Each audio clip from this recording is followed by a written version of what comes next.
성리학을 내가 다 설명을 못했나 봐. 사실은 지난 시간에 공부했던 것 중에서 제일 중요하고 어려운 주제가 성리학 문제였었는데 성리학 복습하면서 쭉 나가보자. 그러니까 유학의 역사를 중심으로 보면 이제 3단계 역사까지 온 셈이야. 첫 번째 유학의 역사가 선진유학에서 시작을 했지. 춘추전국 시대 때 공자, 맹자, 순자 유학에서 시작을 했어. 그리고 두 번째가 한나라 때 시작된 훈구학이었었는데 그 한나라 때 시작된 훈구학이 언제까지 발달해? 당까지 발달한다고 해서 한에서 당까지 발달한 훈구학, 그걸 한당 훈구학 이렇게 불렀던 거지. 훈구학의 특징은 이제 경제에 대한 해석 중심의 유학이다 이렇게 설명을 했었어. 그리고 3단계 유학이 송 때 등장하는 유학인데 송 때 유학이 등장하는 배경 중에 하나가 요 앞에 위진남북 시대 때 도가하고 불교가 너무쉽게 발달한다. 특히나 당 때 들어와서는 불교가 교정과 선정으로 아주 깊이 있게 발달하더라. 교정과 선정의 불교의 발전에 힘입어가지고 거기에 자극받아서 유학도 훈구학을 반성한 새로운 유학이 탄생하게 되는데 그 송 때 탄생한 새로운 유학을 신유학이라고 부른다. 이렇게 설명했었던 거지. 뭐가 새로워지냐? 두 가지 이론이 새로워지더라. 하나는 우주 전체에 대한 철학적인 이론 체계가 만들어졌는데 이때 신유학자들은 우주 전체를 뭐하고 뭐로 설명한다고? 리와 기로 설명한다. 그걸 무슨 론? 리기론. 두 가지 원소로 설명하니까 리기, 이원론이라고도 말하는데 리기론이라는 이론이 등장했을 때 새로운 유학, 신유학이라고 부릅니다. 두 번째 획기적인 이론은 인간 본성에 대한 이론이었다. 인간의 본성과 우주의 원리를 연결시키라. 본성과 우주의 원리를 연결시켜 그걸 성즉 리라고 불렀는데 리기론, 성즉리 두 가지 이론이 탄생했을 때 그걸 3단계 유학, 신유학이라고 부른다. 이렇게 설명했던 거지. 그리고 리기론, 성즉리 두 가지 이론을 모두 완성한 그 유명한 학자가 누구라고? 주자라. 그래서 이 신유학을 다른 말로 뭐라고도 부르고 주자학이라고도 부르고 성즉리라는 학설 때문에 이걸 다른 말로 뭐라고도 부른다고? 성리학 이렇게도 부른다. 이게 이제 성리학의 등장 배경, 주자학의 등장 배경에 관한 설명이었었어. 그리고 이제 주자의 이론 체계 중에 기초부터 설명을 했는데 복습해볼까? 주자 이론의 시작은 세상 만물의 근본 이치가 있다 해서 시작을 하더라. 이 세상 만물의 근본 이치를 주자는 하늘의 이치, 뭐라고 불렀다고? 천리라고 불렀다. 바로 하늘의 이치에 의해서 인간이 생겨나게 되는 것이고 하늘의 이치를 따라서 세상의 모든 만물이 생겨나는 것이니 인간이나 만물이나 어디에서 생긴 거다? 하늘의 이치에 의해서 생긴 것이다. 이게 주제의 시작이었었지. 그래서 인간도 세상 만물도 하늘의 이치에서 나왔으니까 인간 속에도 하늘의 이치가 담겨져 있고 만물 속에도 하늘의 이치가 담겨져 있을 것이다. 이게 주제론의 1단계였었어. 2단계는 인간 속에 하늘의 이치가 담겨져 있는데 그 이치가 어디에 있다고? 본성 속에 그 이치가 들어있더라. 본성 속에 이치가 들어있다. 이걸 성, 즉 리라고 불렀던 거지. 그런데 본성이라는 말은 마음이 생겨난다는 뜻이다. 그래서 마음의 밑바탕이라는 뜻이다. 우리 마음이 생성되는 마음의 밑바탕을 본성이라고 부르는데 본성 속에 위치했다? 마음의 밑바탕에 위치했다는 뜻이 되더라. 하지만 인간은 마음의 측면, 그러니까 정신적인 밑바탕의 측면 말고 인간은 뭐의 측면도 가지고 있다? 육체의 측면도 동시에 가지고 있는데 정신적 밑바탕에는 하늘의 이치가 들어있지만 인간의 육체도 있다. 육체에는 감정과 뭐가 들어있더라? 욕망이 들어있더라. 그래서 주자가 볼 때 인간은 몇 가지 측면을 가진 존재다. 두 가지 측면을 가진 존재다. 정신적 바탕의 측면과 육체 측면을 동시에 가지고 있다. 이렇게 설명했었던 거야. 정신적 바탕에 있는 하늘의 이치. 하늘의 이치는 도덕의 근본 원리라. 도덕의 근본 원리야. 도덕의 근본 원리니까 하늘의 이치는 순수하게 선하고 악이 없을 텐데 순수하게 선하고 악이 없다. 이걸 뭐라고 썼다고? 순선 무악 이렇게 썼던 거지. 반면 감정 욕망은 선도 가능, 악도 가능이다. 이걸 뭐라 했던 거야? 가선, 가악이다. 되냐? 오케이. 그래서 이쪽은 순수하게 선하니 여길 잘 보존해야 될 것이고 여긴 악해질 가능성도 있으니까 악해지지 않도록 조절해야 될 것이다. 이거 보존하고 이거 조절하는 게 인격성의 방법이 된다. 이거 보존, 이거 조절하기. 이걸 6글자로 쓴 게 존, 천리, 거, 인욕 이렇게 썼던 거고 이 존천리 거인욕을 4글자로 줄이니까 그게 뭐가 된다고? 존양, 성찰이 된다 이렇게 설명했었던 거죠. 여기까지 설명했나? 아, 이걸 2글자로 줄인 게 뭐라고? 거경이라고 부른다. 여기까지 했나? 오케이. 혹시 이런 말 들어본 적 있어? 유학의 인간관. 교과서는 안 보는구나.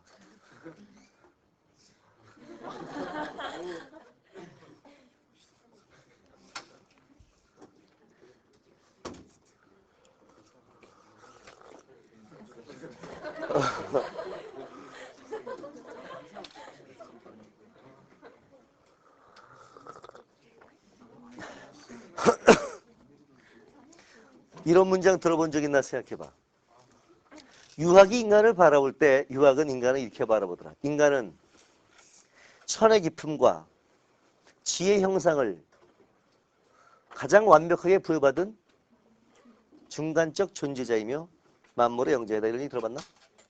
다시 해볼게. 인간은 천의 깊음과 지혜 형상을 가장 완벽하게 부여받은 중간적 존재자이다. 이런 문장 들어본 적 있어? 못 들어봤어? 지금 들어봐. 유학이 인간을 설명할 때 쓰는 말인데 천의 깊음과 지혜의 형상, 말 더럽게 어려운데 해석해보면 이해가 돼. 주자식으로 이해하면 이해가 돼. 인간은 본성의 측면과 육체 측면을 가지고 있는데 이 본성에 뭐가 있다고? 이치가 있어. 이치는 어디의 이치야? 하늘의 이치야. 그렇다면 이 본성의 측면은 어디에서 왔다는 거야? 하늘에서 온 것이라는 거야. 반면에 육체의 모양, 이 육체의 모양, 육체적인 모양은 어디서 왔다는 거야? 땅에서 왔다는 거야. 그래서 인간은 하늘이 부여한 정신적 바탕과 땅이 준 육체의 모양을 동시에 가지고 있으니 완전한 하늘도 아니요, 완전한 땅도 아니고 하늘의 측면과 땅의 측면을 동시에 가지고 있으니 무슨 존재라고 말한다고? 중간적 존재. 다시 해볼까? 인간은 천의 깊음, 이해가 되나? 하늘이 준 정신적 바탕과 지혜 형상, 땅이 준 육체의 모양을 동시에 가지고 있는 중간적 존재. 유학은 인간을 이렇게 설명하게 된단다. 이게 누구 논리에서 나온다고? 주자 논리에서 나온단다. 이해가 됐어? 오케이. 자, 지난 시간에 이제 여기까지 설명을 한 셈인데 여기서 이제 한 걸음만 더 나가보자. 결국 주자 말대로 하면 인격 완성을 위해서는 선한 본성 보존, 육체의 감정과 욕망은 반성하면 되는 거야. 그치? 선한 본성 보존, 육체의 욕망은 반성하면 되는 건데 문제는 말이야. 나만 생각하면 선한 본성 보존하고 욕망을 반성하면 되지만 처음 그림으로 돌아가 봐봐. 처음 그림으로 돌아가면 하늘의 이치라는 건 인간 속에만 있는 게 아니야. 이 이치는 어디도 있대? 만물 속에 다 들어있대. 하늘의 이치는 인간 속에만 들어있는 게 아니라 이 세상 만물 속에 이치가 다 있다는 거 아니야. 야, 그럼 이제 여기서 문제가 된다고. 만물 속에 다 이치가 들어있어? 그러면 이제 만물을 대할 때가 문제야. 만물을 대할 때 내 멋대로 마구 행동하면 안 된다는 거야. 왜? 세상 만물 속에 각각 뭐가 있으니까? 하늘에 이치가 다 담겨져 있는 것이니까. 세상 만물에도 다 이치가 있으니까 이 만물을 대할 때 내 멋대로 행동하면 안 된다는 거야. 만물을 대할 때 올바로 행동하려면 우선 만물 속에 들어있는 뭘 알아야 돼? 이치를 알아야 된다는 거야. 세상 만물이 다 이치를 가지고 있으니 이 만물을 대할 때 올바른 행동을 하기 위해서는 그 만물 속에 들어있는 이치도 알아야 된다는 거야. 이 말 이해가 되나? 오케이. 따라서 이 만물을 대할 때 올바로 행동하기 위해서는 이 만물 속에 들어있는 이치를 깨우쳐야 되는데 만물 속에 들어있는 이치를 깨우쳐야 된다. 만물 속에 있는 이치를 깨우쳐라. 이걸 주자가 뭐라고 쓰냐면 격물지치라고 썼던 것 같다. 글자 풀어보자. 격. 이 격자 좀 어려운데 격. 우린 초보니까 초보자니까 그냥 격식 그렇게 해석하자고. 격식. 물.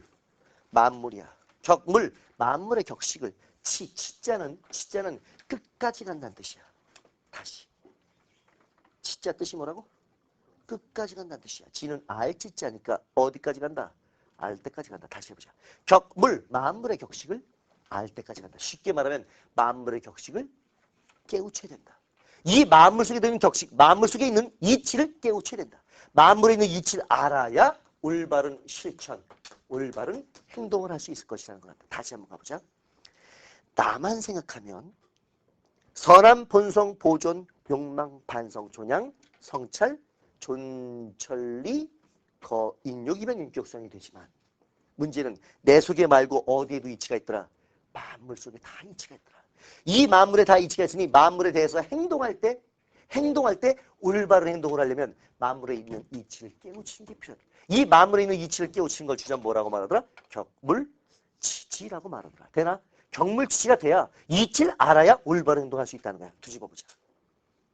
만약에 만물 속에 있는 이치를 모르면 지 멋대로 행동하겠지. 만물 각각의 하늘의 이치가 있는데 그걸 모르면 멋대로 행동할 거 아니야.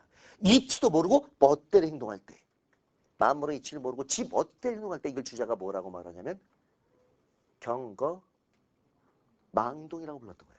경거망동이란 이치를 모르고 지 멋대로 행동하듯이 만물에 대해서 올바른 행동을 해서는 만물 안에 있는 격식을 깨우쳐야 되는데 이 만물의 격식을 깨우치는 걸 뭐라 한다고? 읊어봐. 뭐라고? 격물치지라고 부르더라는 거야. 이해가 되나?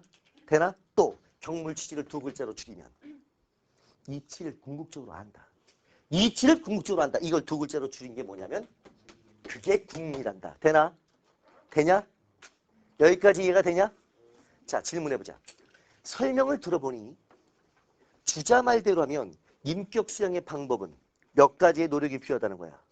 두 가지 노력이 필요하다는 거야.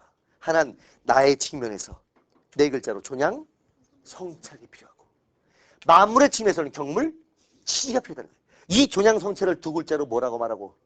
경. 이치라는 경물, 치를 두 글자로 궁리. 존양, 성찰, 경물, 치지. 줄이니까 거경, 궁리. 이런 말 나오게 되는 거란다. 여기까지 이해가 되나? 되나? 자, 그러면 주제 논리를 한번 정리해보자. 종합적으로 주제 얘기를 정리해보면 끝에다 쓰자.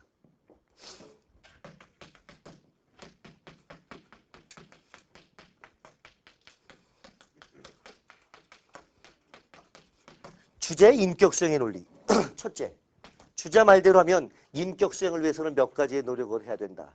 두 가지의 노력을 해야 된다. 존양성찰, 경물치지 두 가지 노력을 해야 된다고 주자는 말하고 있는 셈입니다. 이해가 되는 거지? 두 번째, 주자 논리대로 말하면 인격 완성을 위해서는 저 앞에 그림으로 다시 가봐. 인격 완성을 위해서는 만물의 격식을 어떻게 해야 돼? 알아야 돼. 인격이 완성되기 위해서는 만물의 격식들을 알아야 된다는 거야. 다시 말하면 인격이 완성되기 위해서는 뭐가 필수라는 거야? 지식이 필수라는 거야. 알아야 인격이 완성될 수 있다고 말하니까 주자 논리대로 말하면 인격 수행에서 뭐가 필수다? 지식이 필수적인 요소라고 주자는 설명하는 셈입니다. 되나? 되나? 세 번째, 아까 그림대로 얘기를 하면 만물의 이치를 알고 나서 올바른 행동이 나오지. 다시 나봐봐. 만물의 이치를 알고 나서 올바른 행동이 나오지. 그러면 주자 논리대로 하면 지식이 먼저야? 실천이 먼저야? 지식이 먼저야. 만물의 격식을 알아야 올바른 행동이 나오니까 알고 난 다음에 행동이 나온다고 말하니까 주자 말대로 말하면 지식이 먼저 있고 지식. 실천은 뒤에 있다. 실천이라고 말하고 이걸 다른 말로는 행. 해석되지? 그지? 먼저 알고 뒤에 행동이 나오는 논리를 가지고 있다. 주자 논리를 이렇게 분석하게 된다. 어때? 이 분석이 이해가 되나? 되나? 이 방 덥지 지금? 나 히터 좀 끄면 좋겠는데. 창문 열까?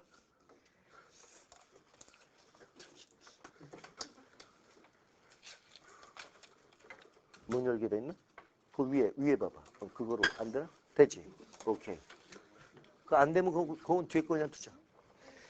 이게 이제 주자의 가장 중요한 이론 체계의 인셈인 것인데 아주 어려운 대목까지 우리가 이제 배운 셈이야. 자, 그래서 이제 송나라 3단계 유학까지 왔어. 오늘 그 다음으로 계속 가보자. 송 다음이 무슨 나라야? 원. 기억나네? 원은 누가 세웠다고? 몽고가 세웠어. 몽고는 유학에 특별한 관심이 있었을까 없었을까? 별로 관심이 없었을 거야. 따라서 송 다음에 원인데 원나라에 무슨 독창적인 유학이 따로 발달하지는 않는다. 실제로 주자가 송나라 말기 사람이야. 송나라 말기 사람이어서 원 때까지는 계속 무슨 학이 발달해 간다? 주자학. 주자학이 원나라 때까지 계속 발달해 가고 이때 과거 시험 볼 때 주로 이제 주자학 가지고 시험을 봤었으니까 원 때까지는 여전히 무슨 학이 독보적이었다. 유학에서는 주자학이 독보적이었다. 다른 학문은 새롭게 생겨나기가 어려웠었다. 되나? 원 다음이 무슨 나라야? 명. 벌써 오래됐구나. 몇 년인데? 1368년. 명나라가 세워서 한족이 이제 나라를 되찾은 거야. 이 명나라로 들어가면서 또 다른 유학이 생성되기 시작해. 명나라 때 주자를 비판하는 위대한 유학자가 탄생했어. 주자를 까고 등장한 명나라 때 등장한 그 위대한 유학자 이름이 양명이야. 성이 왕씨지, 그치? 양명 선생이야. 이 양명 선생이 발전시킨 그 다음번의 유학을 뭐라고 그래? 양명학이라고 말합니다. 양명. 원래 본명은 수인이죠. 수인이 본명이고 양명이 혼데 이분을 양명 선생 이래 불러서 그분을 왕양명이라고 말하고 양명이 발전시킨 유학이 이제 4단계 유학이 되는 거야. 그걸 명때 양명학이라고 부른다. 양명이 어느 나라 때 나온다고? 명나라 때 나온다고. 무식할 때 이런 게 최고야. 다시. 양명이 언제 나왔다고? 명나라 때. 내가 무슨 말하는지 알겠냐? 양명이 명나라 때 나오는데 양명이 누굴 깠다고? 주자를 까는 거야. 그럼 너희들 질문은 뭐야? 왜 깠을까? 뭐라고 주자를 깠을까? 이게 질문이지. 양명이 주자를 아주 신랄하게 깠는데 양명이 주자를 깔 때 핵심 논리는 두 가지야.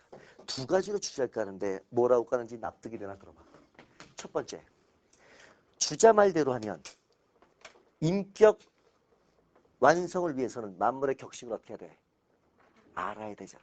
다시 말하면 주자 말대로 말하면 인격 완성에서 뭐가 필수야? 아는 것, 지식이 필수야. 주자 말대로 하면 지식과 이론이 필수야. 알아야 돼.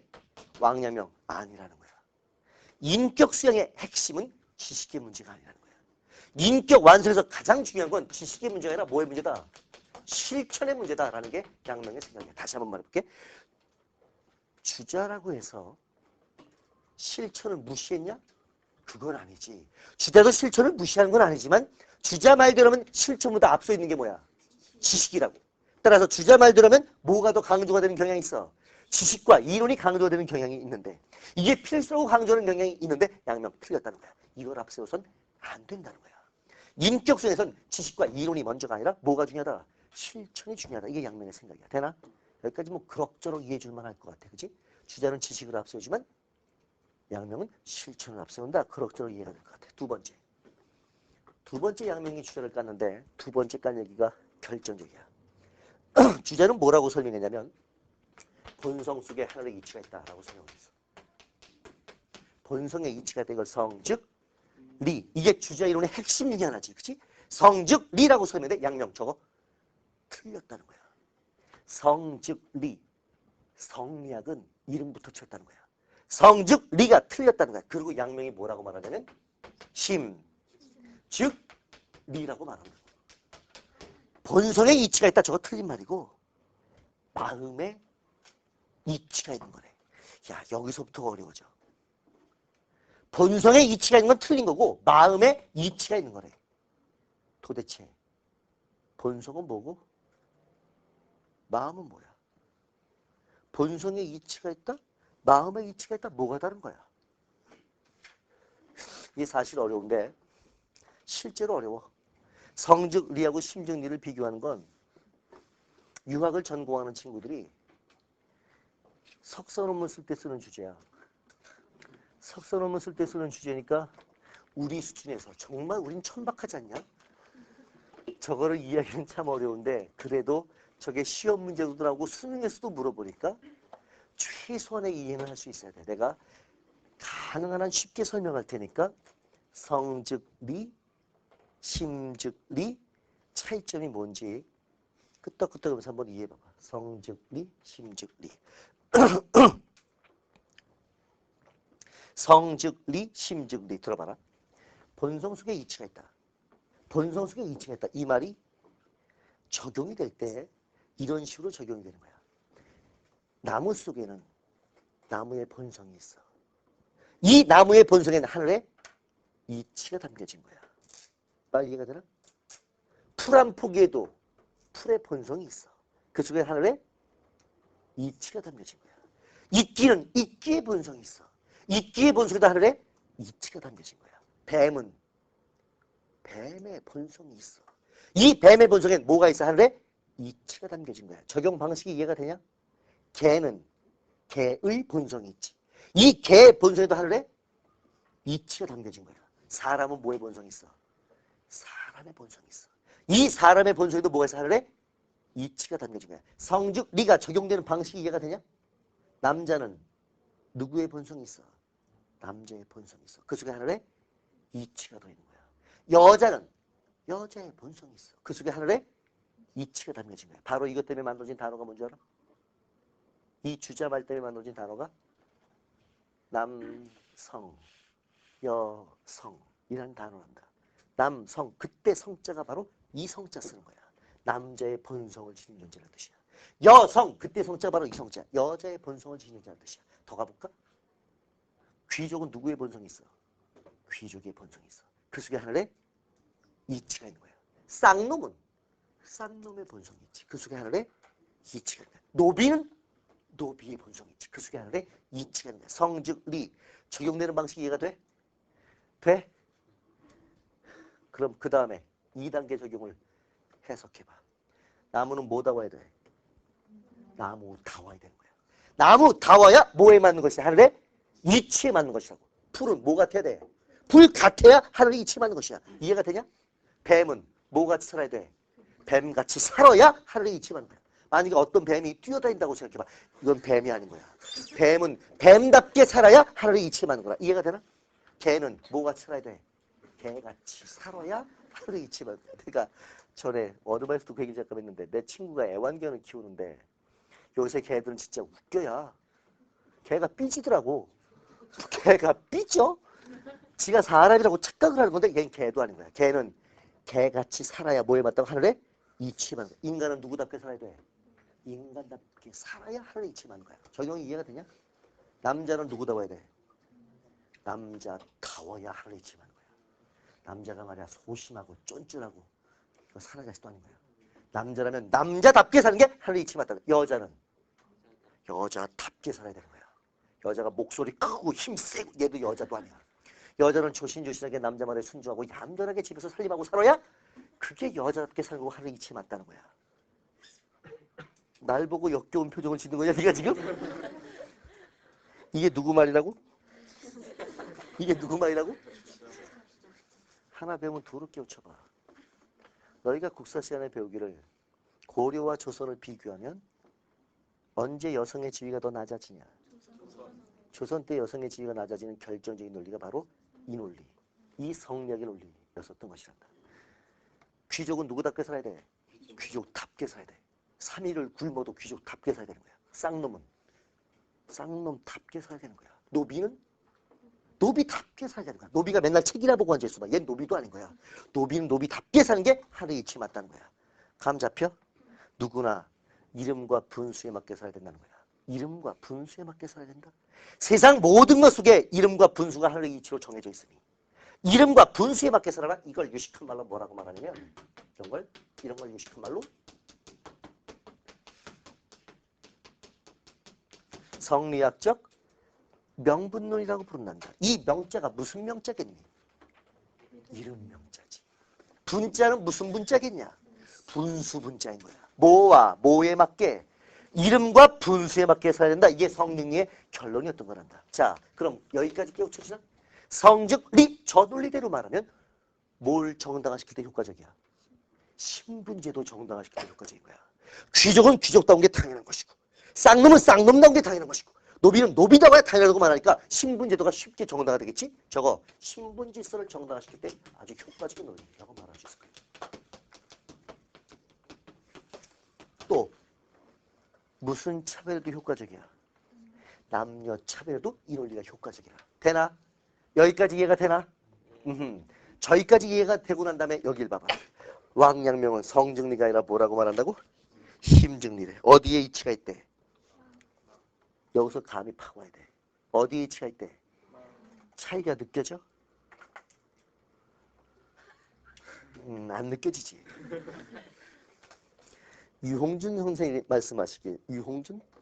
들어봤나? 나의 문화유산 답사기 쓰신 유홍준 선생 말이야. 이렇게 말씀하시더라고. 사람은 아는 만큼 느낀대. 뒤집으면. 아는 게 없으면 느낄 수도 없다 이런 얘기겠지. 난 그 양반 나한테는 거의 마법사야. 나도 여행을 많이 다녔지만 내가 여행 다니면서 볼 때는 그냥 돌덩어리, 그냥 옛날 집이었던 게 그 사람 설명을 들으면 막 살아나. 감동으로 살아나. 마법사 같은 사람인데 아는 만큼 느낀다. 잘 느껴봐. 어디에 이치가 있대? 마음에 이치가 있대. 다시. 주제는 어디에 이치가 있대? 본성에 이치가 있대. 야, 본성에 이치가 있다고 말하면 나무도 뭐가 있냐? 본성이 있지. 그럼 나무 속에도 뭐가 들어있냐? 이치가 들어있는 거지. 그지? 풀도 뭐가 있냐?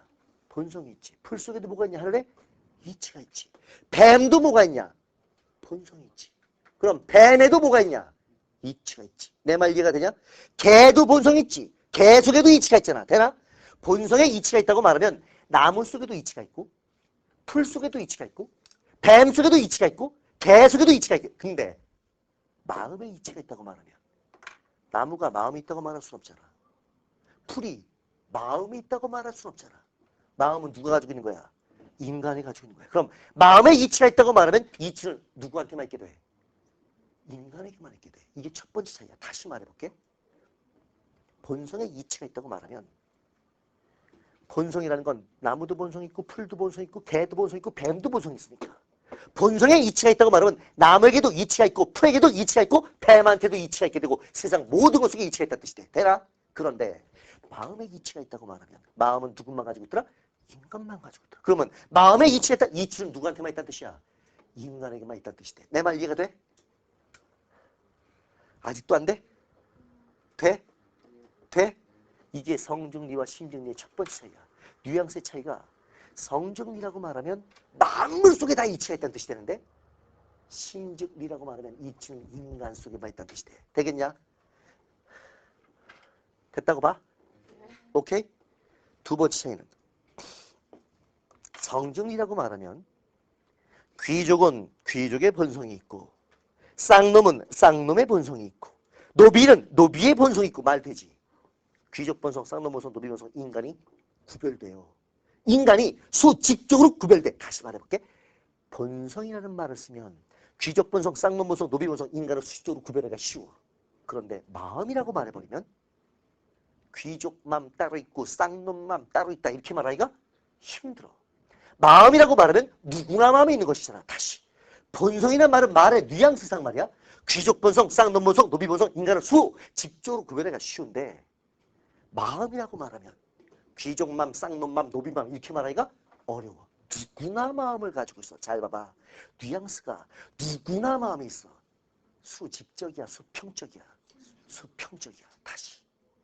성정리는 인간을 뭐로 구별하지만 수직적으로 구별시키지만 심정리라고 말하는 순간 인간은 수평적인 존재가 된다는 거야. 이해가 됐어? 됐어?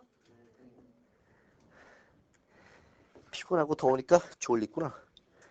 물어볼게. 내가 지금 성정리하고 심정리 차이점을 몇 가지로 말했노? 두 가지로 말했단다. 첫째, 성정리라고 말하면 이치는 어디도 있고 어디도 있지만 인간도 있고 만물에게 이치가 있지만 심정이라고 말하면 이치는 누구한테만 있다? 인간에게만 있다. 이게 첫 번째 차이다. 두 번째, 성정리는 귀족 본성, 쌍놈 본성들을 직접으로 인간을 구별시키지만 심정리는 평적인 성격이 있으신다. 여기까지 이해가 됐나? 됐나? 오케이. 그럼 성정리와 심정리의 뉘앙스의 차이 정도는 이해가 된 거야. 됐어? 좋아. 이제 그럼 왕陽明의 이 말을 완벽하게 해석해보자. 마음속에 이치가 들어있대. 우리 마음에 하늘의 이치가 들어있대. 이 이치는 하늘의 이치지. 하늘의 이치가 있다. 우리 마음에 하늘의 이치가 있다는 건데 유학이 말하는 하늘의 이치는 유학이 말하는 하늘의 이치는 그게 바로 도덕의 근본 원리라 그랬지. 도덕의 근본 원리 지치라는 말이야. 자, 그러면 가보자. 해석을 따라 봐봐. 심즉리, 마음에 이치가 있다. 이 말은 마음에 뭐가 있다? 하늘에 이치가 있다. 다시 말하면 우리 마음속에 뭐가 있다? 도덕의 원리가 있다는 뜻이다. 그치? 이렇게 돼? 다시. 마음에 이치가 있어. 이치는 어디에 이치야? 하늘의 이치야. 하늘의 이치가 바로 뭐의 원리야? 도덕의 원리야. 그럼 심증리는 쉽게 말하면 우리 마음속에 도덕의 원리가 있다는 뜻이야. 됐나? 됐나? 야, 여기서 생각해봐. 우리 마음속에 도덕의 원리가 있대. 내 마음속에 도덕의 원리가 있대. 우리 마음속에 들어있는 도덕의 원리. 내 마음에 있는 도덕의 원리 우리는 보통 뭐라 그러지? 양심이라고 말하잖아. 우리 마음속에 들어있는 도덕의 원리 우리 보통 양심이라고 말하는 거 아니야? 돼? 돼? 응? 앞으로 너희는 해석할 때 말이야. 심, 즉, 리. 어떻게 해석하냐면 심, 즉, 리. 이 리를 뭐라고 해석해버리냐면 양심이라고 해석하면 돼. 마음에 있는 도덕의 원리가 바로 양심이니까 리를 뭐라고 해석하라고? 양심. 거기에다 뭐라고? 그럼 심, 즉, 리. 말은 더럽게 어려운데 심, 즉, 리. 우리말로 풀면 무슨 뜻이야? 누구나 마음속에 뭐가 있다? 그 말하고 앉아있는 거란다. 심, 즉, 리. 말이 어렵게 느껴지지만 우리말로 풀면 결국 누구나 마음에 뭐가 있다? 양심이 있다. 왕양명 이 말하고 앉아있는 것이야. 됐어? 됐어? 여기까지 이해가 되면 이 다음에 왕양명이 뭐라고 말할지 짐작돼야 돼. 누구나 마음에 양심이 있대. 그럼 왕양명의 결론은 뭐겠냐? 인격 완성하려면 뭐대로 행동해라. 그 말하고 싶은 거야. 마음의 양심대로 행동해라. 이 말하고 싶은 거란다. 누구나 마음에 양심이 있으니 인격 완성하려면 네 마음의 양심대로 행동해라. 이게 양명의 준비된 결론인 거야. 됐어? 계속 가볼게. 왕양명은 이렇게 말해. 누구나 마음에 양심이 있어. 인격 완성하려면 네 양심을 깨닫고 마음속에 들어있는 내 양심을 깨닫고 내 양심대로 애쓰라는 거야. 마음의 양심대로 애써서 내 마음의 양심을 완성시키래요. 여기도 재밌는 대목이야. 이 대목도 잘 들어봐. 누구나 마음에 양심이 있어. 인격 완성하려면 네 양심을 깨닫고 양심대로 어떻게? 애써야 된대. 그래서 그 양심을 어떻게 해? 완성하려는데 요 대목까지 이해가 되면 양명 다 되는 거야. 봐봐. 양심은 마음속에 있어. 이 마음속에 있는 양심은 아직 완성된 건 아니래. 이 마음속에 있던 양심이 바깥으로 나타날 때 그 양심은 완성된대. 다시. 양심은 원래 어디 있는데? 마음속에 있는데. 이 마음속에 있는 건 아직 완성된 상태가 아니래. 이 양심이 완성되려면 어떻게 바깥으로 나타나, 바깥으로 표출돼야지 완성되는 거래. 되나?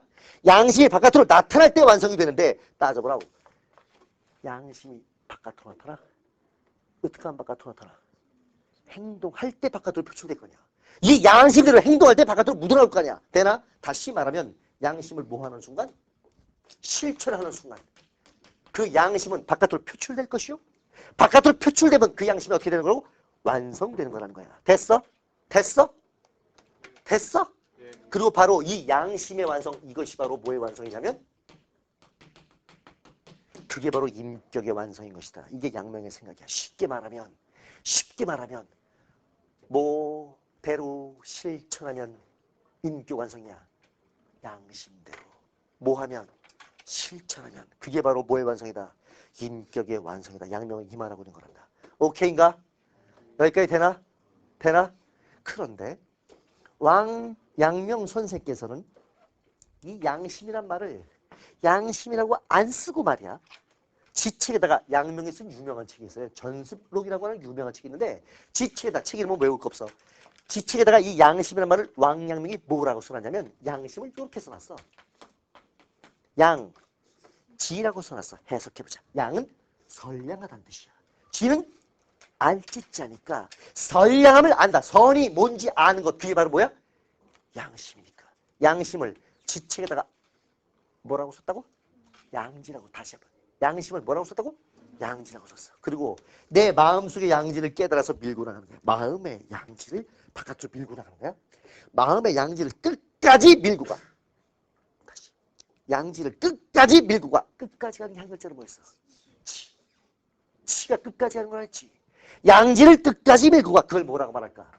그걸 치양지라고 말하는 거란다. 양지를 끝까지 밀고 가는 게 그걸 치양지라고 말하는 거야. 되나? 치양지하면 바깥으로 표출되겠지. 내 말 이해가 되나? 바깥으로 표출되면 양지가 어떻게 돼?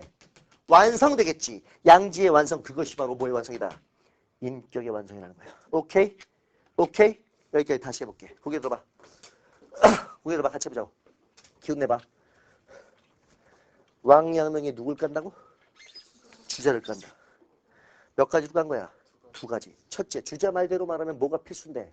지식이 필수고 지식을 무지하게 강조하는데 양명은 지식보다 뭐가 중요하다? 실천이 중요하다. 첫 번째 비판이야. 두 번째, 주자는 성, 즉, 리인데 양명 뭐라 그래? 심, 즉, 리. 그럼 성, 즉, 리와 심, 즉, 리의 차이가 뭐냐?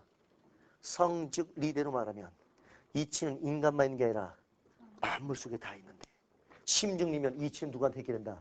인간에게. 이게 첫 번째 차이다. 성증리는 귀족, 번성, 쌍놈, 번성, 노비, 수 직접으로 인간을 구별시키기 쉬운데 심증리는 수 평적인 차이가 있다. 이렇게 분석했던 거야. 되나? 왕양명으로 돌아가서 심증리를 해석해라. 마음에 이치가 있어. 이치는 어디에 이치라고? 하늘의 이치. 이게 뭐의 원리라고? 도덕 원리야. 마음에 뭐야? 도덕의 원리가 있어. 마음의 도덕의 원리, 이게 우리말로 뭐다? 양심, 심즉 리를 우리말로 풀면 누구나 마음속에 양심이 있다는 뜻이 된다. 되나? 그럼 인격 완성하려면 뭘 깨닫고? 양심 깨닫고 양심대로 애써라. 애써서 그 양심을 완성해라. 양심은 어떻게 하면 완성된다? 실천하면 완성되는데 이 양심의 완성이 바로 뭐의 완성이다? 인격의 완성이다. 되는 거야? 근데 양심을 왕양명은 양심이라고 말 안 하고 뭐라 하더라? 양지. 양지를 끝까지 밀고 가는 걸 치양지. 치양지하면 양지가 완성되고 그게 인격의 완성이다. 오케이? 오케이? 됐냐? 질문. 왕양명 말대로 하면 인격 완성의 방법은 몇 가지야? 이해가 되긴 뭐가 돼? 인격 완성의 방법 몇 가지야? 이것들이 한 가지잖아. 뭐대로 실천? 세 글자로 한 가지인 거야. 주자 말대로 하면 인격성의 방법은 몇 가지였는데? 두 가지. 존양, 성찰, 경물. 양명은 인격성의 방법은 몇 가지야? 한 가지면 되는 거야. 치, 양지면 땡이라는 거야. 됐어? 됐어? 주자 말대로 하면 인격 수행에서 뭐가 필수였어? 양명의 논리를 다시 봐봐. 양명의 이 논리의 그림대로 하면 인격을 완성하는데 뭐가 필수야? 실천이 필수야. 실천되는 순간 완성인 것이야. 되나? 되나? 세 번째, 주자는 지식이 먼저 있고 행동이 뒤에 있었지. 뭐라고 불렀어? 선, 지식, 후, 실천, 선지, 후행. 양명 논리를 다시 봐보자. 이게 양명의 또 아주 재밌는 대목이야. 양명 논리로 하면 여기를 봐봐. 양심을 아는 거. 양심을 아는 거. 이것도 아는 거지. 양심을 아는 것도 아는 거잖아. 근데 이 양심을 아는 거. 양심을 아는 것만 가지고는 완성이 돼, 안 돼? 안 된다는 거야. 이것만 가지고는 완성이 안 된다는 거야. 양심을 아는 것은 뭐하고 만나야 돼? 실천과 만나야 돼. 실천과 만나야지 어떻게 돼? 완성되는 거라. 다시 한번 말해볼게. 왕양명 말대로 하면 양심을 아는 것만 가지고는 완성이 되지 않더라. 아는 것은 뭐하고 만나는 순간, 실천과 만나는 순간에만 완성이 되더라는 거야. 되나? 다시 말하면 지와 행이 떨어지면 완성이 안 되고 지와 행은 만날 때만 완성이 된다는 거야. 됐어? 다시. 내 말 들어 지금? 어? 양심을 아는 거 혼자서는 완성이 안 된다. 아는 것은 무엇과 만날 때, 실천과 만날 때만 완성되니 지와 행이 떨어지면 완성될 수 없고 지와 행은 붙어있을 때만 완성이다. 지와 행은 만났을 때만 완성이다. 이걸 왕양명의 지행 합일설이라고 말하는 거란다. 주자로 돌아가 봐. 주자 말대로 하면 뭐가 먼저고 뭐가 나중이야? 지식이 먼저고 알고 행동은 뒤에 하는 거지. 알고 행동은 뒤에 하니까 주자 말대로 하면 지와 행은 붙어있어? 떨어져 있어? 떨어져 있고 나중에 만나면 되는 거야. 되나? 근데 양명은 떨어지면 애당시에 완성될 수가 없다는 거야. 지와 행은 만나는 순간에만 완성이니 분리될래야 분리될 수가 없다. 이걸 양명의 지행 합일. 이 유명한 문장 들어봤나? 알문 행함의 시작이요. 행함은 알의 완성이다. 해석해봐. 알문 뭐의 시작이요? 행함의 시작이요. 행함은 알을 어떻게 한다? 완성시킨다. 그러니 지와 행은 분리될래야 분리될 수가 없다. 이걸 양명의 지행 합일. 한 번만 똑똑한 척 좀 해봐. 고개 들어봐. 내가 지금 주자하고 양명을 몇 가지로 비교했노? 무조건 두 가지래. 몇 가지로 비교했노? 세 가지. 해보자. 첫째, 주자 말대로 하면 주자 말 인격성의 방법은 몇 가지 노력이 필요한데? 두 가지. 양명대로 하면 인격 완성의 방법 몇 가지다? 한 가지다. 주자는 뭐가 필수인데? 지식이 필수인데. 양명은 뭐가 필수다? 실천. 주자는 선, 지식, 후, 실천인데. 양명은 지행, 합의다. 어때? 정리가 되냐? 이 말이 이해가 되냐? 네 번째. 주자 말대로 하면 이치는 어디에도 있고 어디에도 있는데 인간에게도 있고 만물에게도 있는데 양명식대로 말하니까 이치는 누구한테만 있더라? 인간에게만 있더라. 되냐? 되냐? 내가 얘기해 줬냐? 까치가 4가지 센다고? 까치 새가 4가지 숫자를 셀 수 있대요. 내가 지금 주자고 양명을 몇 가지로 비교했지? 4가지. 이것도 안 되면 너희는 뭐야? 까치보다 못한 거지 마. 너희가 눈을 똑바로 쓰면 내가 어려운 걸 하나 더 설명할 텐데 나한테 굉장히 부담을 주는 표정들이다 지금. 이해가 되는 분들만 들어봐. 5번째. 주자가 말하는 이치는 주자가 말하는 지식은 객관적인 사물에 대한 지식인데 양명이 말하는 지식은 주관적인 마음에 관한 지식이다. 이해가 안 된 자들 위해서 다시 한번. 주자 그림 어디 갔어? 없어졌네. 여기 봐봐. 어디다 그리지? 위에다 그리면 안 된다 그랬는데. 주자 그림이 이거 있었잖아. 주자가 말하는 지식은 뭐의 이치라는 거야? 만물의 이치라는 거지. 되나? 다시 말하면 주자가 말하는 지식은 마음에 대한 지식이야? 객관적 사물에 대한 지식이야? 사물에 대한 지식이야. 주자가 말하는 지식은 사물의 이치라는 것이야. 되나? 여기까지 이해가 됐어? 됐어? 내가 지금 무리하고 있지? 괜찮아? 어? 근데 양명이 말하는 지를 잘 봐봐. 양명이 말하는 지는 뭐라는 거야? 양심을 하는 거야. 사물을 하는 거야? 마음을 하는 거야? 마음을 하는 거야. 주자가 말하는 지식은 뭐라는 것인데 사물을 하는 것, 즉 객관적 사물의 이치라는 것인데 양명이 말하는 지식은 내면적 마음의 이치라는 것이다. 오케이? 되든지 말든지. 문제 한번 풀어보자. 아예 사경을 헤매요. 아휴, 어떡하면 좋아. 불쌍해 죽겠어. 연습 문제 뒤로 넘어가 봐. 16페이지. 11번 동그라미. 10번부터 10번, 11번, 12번, 13번까지. 네 문제 지금 풀고, 그거 풀고 잠깐만 쉽시다. 지금 풀고 조금 쉬자고. 졸린 사람도 몸 좀 풀어봐.